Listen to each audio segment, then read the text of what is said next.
দীর্ঘ সময়ের গৃহযুদ্ধে এমনিতেই সিরিয়া বিধ্বস্ত। গেল রোববারই স্বৈরশাসক বাশার আল আসাদ সরকারের পতন ঘটে, দেশ ছেড়ে পালান আসাদ। সেই বিজয় উদযাপনের সুযোগটাও পেল না সিরিয়ার মানুষ। আসাদ পতনের রাতেই ইসরায়েলের ন্যাক্কারজনক আক্রমণ।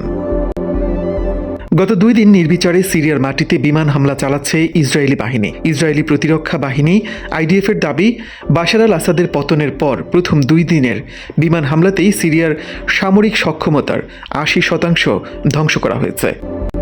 সামাজিক যোগাযোগ মাধ্যম এক্সে দেয়া এক পোস্টে আইডিএফ দাবি করেছে, গত 48 ঘন্টায় সিরিয়ায় 350 বারের বেশি বিমান হামলা চালিয়েছে ইসরায়েল। এছাড়া ক্ষেপণাস্ত্রের মাধ্যমে সিরিয়ার নৌবাহিনীর স্থাপনাগুলোতেও বেশ কিছু হামলা চালানো হয়েছে। এসব হামলায় সিরিয়ার সরকারি অস্ত্রাগার, ক্ষেপণাস্ত্রের মজুদ, বিমান ঘাঁটি, নৌবহরসহ প্রায় সব সামরিক স্থাপনা ক্ষতিগ্রস্ত হয়েছে। বিমান ও নৌ হামলা চালানোর পাশাপাশি আইডিএফ সিরিয়ার ভেতরে প্রবেশ করে ভূমি দখলও শুরু করেছে। আন্তর্জাতিক বিভিন্ন গণমাধ্যম জানিয়েছে, গোলান মালভূমি দিয়ে প্রবেশ করে ইসরায়েলি সেনারা দামেস্কের 25 কিলোমিটারের মধ্যে চলে এসেছে।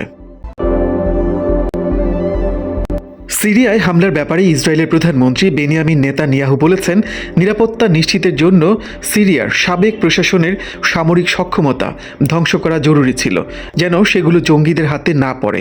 তাই ইসরায়েলের নিরাপত্তার জন্য সিরিয়ার সামরিক সক্ষমতা ধ্বংস করা হচ্ছে বলে দাবি করেছেন নেতানিয়াহু।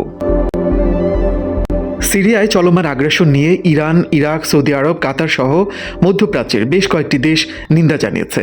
তবে সিরিয়ার বিদ্রোহীরা এখনও এ ব্যাপারে কোনো মন্তব্য করেনি। ইসরায়েলের এমন হামলার মধ্যেই সিরিয়ায় অন্তর্বর্তীকালীন সরকার গঠনের কাজ শুরু হয়েছে। বাশার আল আসাদের পতনের 3 দিনের মাথায় সিরিয়ার অন্তর্বর্তী সরকারের দায়িত্ব নিয়েছেন বিদ্রোহী গোষ্ঠী হায়াত তাহরির আল শামের ঘনিষ্ঠ মোহাম্মদ আল বশির। এক টেলিভিশন ভাষণে তিনি জানিয়েছেন, তাকে অন্তর্বর্তী সরকারের তত্ত্বাবধায়ক প্রধানমন্ত্রী নিযুক্ত করা হয়েছে। 2025 সালের 1 মার্চ পর্যন্ত তিনি দায়িত্বে থাকবেন।